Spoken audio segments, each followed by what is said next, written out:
Bueno, es miércoles de debate, por supuesto, de los representantes de las candidatas y el candidato presidencial. Por supuesto, está con nosotros mi querido Rubén Moreira. ¿Cómo estás, querido Rubén? Muy buenos días. Que viene representando el lado de PRI, PAN, PRD, con Xochitl Gálvez. Por supuesto, Juan Zavala. ¿Cómo estás, querido Juan? Buenos días. Un gusto también saludarte, por supuesto, que viene representando a Maynés. Y también César Cravioto, que viene presentando a Claudia Sheinbaum. ¿Cómo estás, Estamos Paco? todos en el mismo. Buenos días. Yo quería hablar de otro tema, pero creo que con los recientes hechos de Celaya por supuesto, tenemos que platicar del tema y es un asunto que me parece de suma gravedad. Vamos a tener 1:30 para cada uno al principio para que nos den su postura al respecto de este homicidio de la candidata a la presidencia municipal. Rubén. Hay un reto al Estado mexicano, al señor presidente, a los gobernadores, a los alcaldes, sobre todo de los municipios que tienen la posibilidad de tener una buena policía, al Instituto Nacional Electoral. La democracia está en peligro, está en riesgo. El narcotráfico o el huachicol o los que cobran piso están decidiendo quién no va a ser candidato y por lo tanto empiezan a entrometerse en las elecciones. Allá en la Cámara de Diputados hoy tenemos reunión de un grupo especial que da seguimiento a las elecciones. Estamos solicitando de nueva cuenta la presencia de la Secretaría de Seguridad, de los señores gobernadores y bueno, hacer un bloque fuerte de contención todos los partidos para proteger la democracia mexicana. Yo creo que eso es muy importante y que se pueden realizar los comicios sin problema. No estamos totalmente contentos con el sistema de protección que se está en este momento dando porque es insuficiente, pero hay un grave riesgo que la delincuencia organizada empiece a resolver los comicios en México. Te quedan 22 segundos, te los apuntamos en la libreta, Miguel Rubén. Juan. Sí, yo efectivamente coincido en que hay un reto fundamental para el Estado mexicano, para todos los órdenes y niveles de gobierno. Creo que en este caso seguir hablando únicamente de quién es la culpa cuando se trata de un Estado panista, que el presidente acuse al gobernador, cuando es al revés en un gobierno morenista, que el PAN y el PRI acusen al partido en el gobierno, a Morena. Me parece que aquí es un reto que tenemos que asumir. Van 29 candidatas y candidatos asesinados y solo van 3 días de que arrancaron las campañas locales, 33 de que arrancó el proceso electoral federal. Y me parece que hay un reto también fundamental para el INE. Me parece que el esquema de protección a candidatos 2024 que se emitió hace 2 o 3 meses es claramente insuficiente. Tendría que ser mucho más flexible. Es un esquema que solo permite otorgar protección a los candidatos y candidatas a un cargo a elección federal. Y me parece que en ese sentido tenemos que tener esquemas más inteligentes, más flexibles. Ya se ha hecho público que en el caso de Gisela Gaitán había pedido la protección de la Guardia Nacional desde el 11 de marzo y esa protección pues nunca llegó. Y me parece que ahí hay un reto de tener esquemas pues inteligentes, ágiles. Parece que tenemos que tener mapas de riesgo mucho más claros donde el INE puede intervenir de manera mucho más efectiva en las elecciones locales, no solamente procurar las federales, porque es muchas veces las locales donde el crimen organizado quiere o tiene un mayor interés en alterar. Entonces me parece que tenemos un reto fundamental y que no basta con que nos estemos echando las culpas, sino que tenemos que asumir el reto. César. Bueno, primero decir que en Morena estamos muy tristes por el asesinato de nuestra compañera Gisela. Yo la conocí personalmente, éramos amigos, era una joven pues que venía de trabajar distritalmente los temas del partido y que bueno, se le da la oportunidad a ser candidata en Celaya y su primer día prácticamente, el segundo día de campaña, es arteramente asesinada.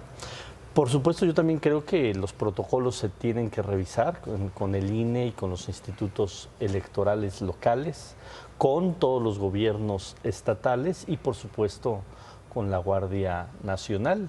En este caso, desde el 11 de marzo se había pedido protección y la respuesta del gobierno local del estado de Guanajuato fue: todavía no empiezan las campañas locales, esperémonos a que empiecen las campañas locales, y resulta que las campañas locales empiezan, no se da la protección y es asesinada. Yo creo que en el particular el caso de Celaya, el caso de Guanajuato, porque podríamos aquí debatir qué esquema de seguridad funciona más en el país y cuando gobernó el PRI y el PAN o en los estados que gobierna MC. No, pero el caso de Guanajuato es un caso especial. Lleva 14 años un fiscal que ha sido señalado de estar enredado con el crimen organizado. E inexplicablemente la mayoría panista en Guanajuato lo han sostenido y lo han sostenido y lo han sostenido. O sea, una cosa es que podamos debatir sobre esquemas de seguridad y otra caso es que impunemente se mantenga en los cargos a personas que están vinculadas con el crimen organizado. Ahora, esto es un asunto muy importante. ¿Quién tiene la culpa? O sea, es complicado echar culpas porque no quiero caer en algo que creo que se ha caído también, en utilizar como un asunto político el homicidio y además de todo que la familia todavía le está llorando, pero tiene que haber una culpa, tiene que haber un culpable. Se pidió desde el 11 de marzo. Fue el INE, fue el gobierno local, fue la Guardia Nacional.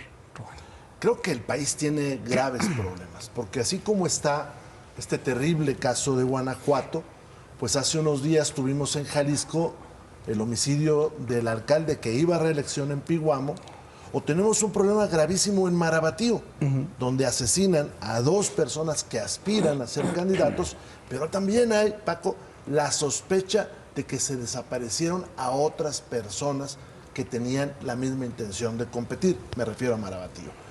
Hay una buena parte del país donde no se pueden hacer campañas, donde no se puede transitar el territorio, donde no se pueden los operadores de todos los partidos trabajar. El crimen está decidiendo en este momento quién no puede ser candidato, pero en un segundo momento es quién va a gobernar. Desgraciadamente se pasó el tiempo, no se hicieron las reformas legales, algunos de nosotros habíamos propuesto, por ejemplo, que ante incidentes como este se suspendiera el proceso electoral. Estamos ahora proponiendo en Cámara de Diputados, ayer lo discutimos mucho en la Junta, que se haga un análisis de aquellos lugares donde solamente hay un candidato. ¿Por qué nada más ese candidato? ¿Por qué nadie más se registró? Nos preocupa que muchas de las víctimas son mujeres. Traemos ya cerca de 200 incidentes con candidatas, candidatos o familiares como este que reportaste hace un momento, donde secuestran al suegro de una de las alcaldesas. Entonces, México trae un problema muy grave. En este caso particular, es la muestra de que lo que se diseñó por el INE no funciona. Eso de que tú cuidas a uno o a otro, es un sistema de escoltas eso. Claro. Necesitamos un sistema de inteligencia. El Estado mexicano tiene esa información, dónde van a pasar estos incidentes, por qué se están sucediendo, y se tiene que actuar como Estado. Juan. Sí, yo creo que en estos casos que hemos visto en distintos estados, por supuesto que hay responsabilidades en concreto. Creo que hay cuestiones muy evidentes que institucionalmente están fallando, como aquí en el caso de Celaya, pues el no haber brindado la protección en el momento en el que se solicitó. Me parece que 20 días no hacían la diferencia entre otorgar y no otorgar la seguridad. Y me parece que sí es un problema que tenemos que asumir de manera mucho más seria, de manera menos, con menos politiquería, buscando menos sacar el crédito electoral a esto y tratando de ver cómo evitamos que las candidatas y candidatos, que en su mayoría es gente que está intentando cambiar las condiciones de vida por la que busca ser candidata o candidato, tenemos que tener un sistema de inteligencia mucho más fuerte, mucho más vigoroso. Y otra vez, creo que el INE aquí sí tiene que asumir una responsabilidad mucho mayor en términos de la creación de mapas de riesgo, de intervención en elecciones y de una coordinación mucho más vigorosa con el aparato de seguridad mexicano. César. Bueno, como este tema que obviamente es algo que se tiene que mejorar, yo sí quiero poner en perspectiva los números, porque quienes malgobernaron este país los últimos 40 años, ahora dicen que, bueno, ayer hasta un senador del PAN se le ocurrió hablar de un México fallido. Hay una gran hipocresía en ello. Nada más hay que recordar que en el proceso 2018 hubo 133 candidatos asesinados.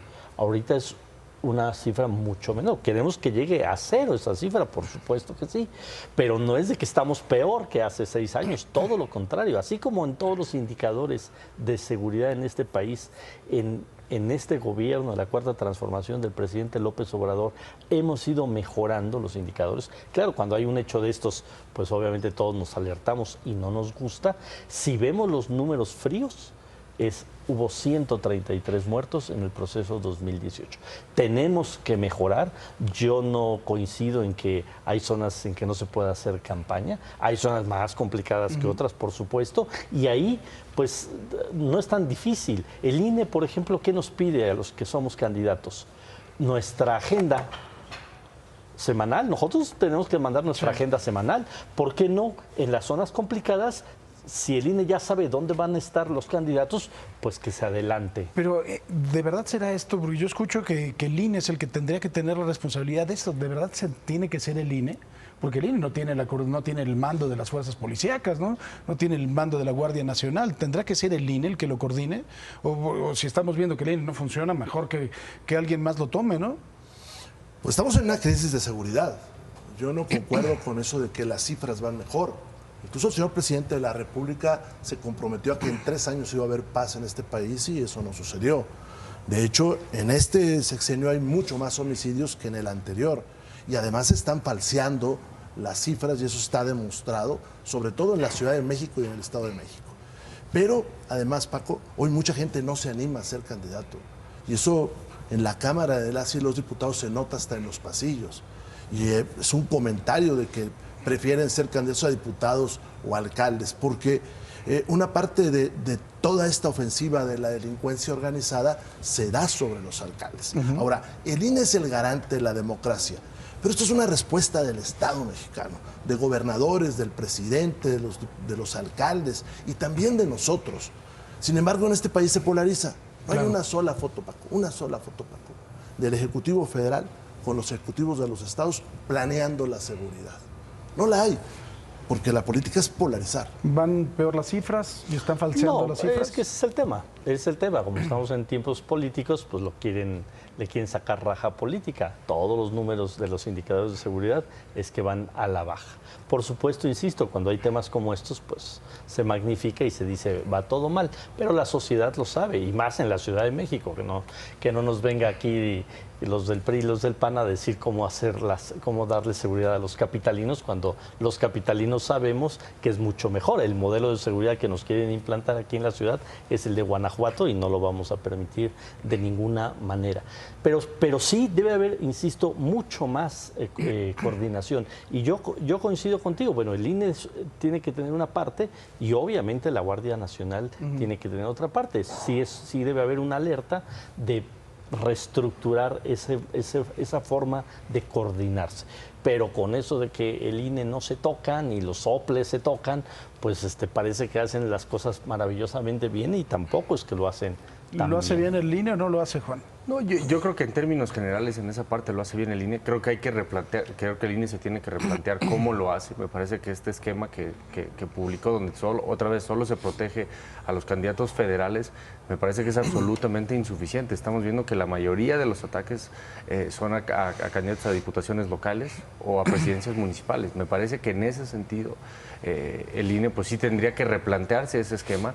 Por otro lado, me parece que tendría que estar publicando o por lo menos tener una manera de que los mapas de riesgo con las instituciones de seguridad pues se pueda plantear en qué municipios, en qué entidades, en qué distritos tiene que intervenir en la elección estatal o municipal o distrital para poder tener una mucho mayor coordinación con las fuerzas de seguridad. Porque otra vez, me parece que no es solo un tema del INE, evidentemente. Es un reto para el Estado, para todos los órganos de gobierno. Y solamente hablar de uno, pues es absolutamente simplificar el problema y no querer resolverlo. Ahora, ahí viene el debate. ¿Qué podemos esperar del debate? No les voy a preguntar quién va a ganar, ya sé que me van a decir cada uno, ¿no? Pero ¿qué podemos esperar del debate? Yo te quiero decir algo, Paco. Hay que atender el tema de la seguridad como un problema del Estado mexicano. Pero en el debate, en el centro está la seguridad, el debate político. Porque fracasó Morena en esto y los números ahí están, por más que se quieran ocultar. De hecho, en este momento hay 2 temas graves. Un medio de comunicación del norte del país dice que la delincuencia organizada ayudó gobernadores, hoy gobernadores, y por cierto, esto confirma una resolución del Tribunal Federal Electoral. Y ayer sucedió algo que se tiene hoy que aclarar, antier, en Chiapas. El Centro de Derechos Humanos Fray Bartolomé de las Casas dice que hubo 25 homicidios. Y no se dijo nada. Ayer no salió ni uno en el reporte de la Secretaría de Seguridad. Ahí no se puede hacer campaña, ni en la Concordia, ni en la Trinitaria, ni en una buena parte de Chiapas. No se puede hacer campaña. Tampoco en Zacatecas, y tampoco en Celaya. Yo lo acepto. Bueno, el debate Claudia Sheinbaum llega con casi el 65% de la intención de votos y promediamos todas las encuestas de este país, más de 2-1 sobre la candidata que va en segundo lugar. Vienen dos temas fundamentales, que es lo de programas sociales, toda la parte social y combate a la corrupción, que son dos ejes, pues la verdad es que muy buenos para nosotros, porque bueno, va a plantear qué está planteando para educación, para salud, para los programas sociales y todo lo que estamos desterrando en esta cuarta transformación, que es la corrupción. Entonces nos va a ir muy bien, se va a consolidar el liderazgo de Claudia Sheinbaum después del debate. Para alusiones personales, ¿le quieres decir algo? ¿No? Porque estuvo fuerte, ¿no? No, pues es que nada más hablan de seguridad. Es que no tienen otra agenda más que seguridad. Tú preguntaste del debate. Pues yo estoy hablando del debate. Yo te estoy contestando a ti. No le voy a contestar la agenda de la oposición. Mejor le contesto a quien conduce este programa. Que hoy no es Mancera, por lo menos. Que hoy no es Mancera. A mí me va a dar mucho gusto que la mayoría de los mexicanos sepan quién es Jorge Maínez, que vean que hay mucho más que esta falsa polarización, que hay mucho más que solamente dos visiones de país, una visión de las ocurrencias de la candidata del PRI, donde ella cree que estamos en Venezuela y que el problema de la inseguridad la vamos a arreglar prohibiendo las micheladas y construyendo carcelotas, y a la candidata del régimen, que cree que vivimos en Venezuela, que no hay que hacer nada para mejorar el sistema de salud, que no hay que hacer nada en materia de combate a la corrupción, que en materia de seguridad vamos muy bien. El país va a ver en Jorge Maínez un candidato distinto, un candidato de propuestas, un candidato que pone al México del futuro por delante y a las nuevas generaciones por delante. Muy bien, pues Juan, muchísimas gracias. César, como siempre, Gracias. gracias, Rubén, gracias.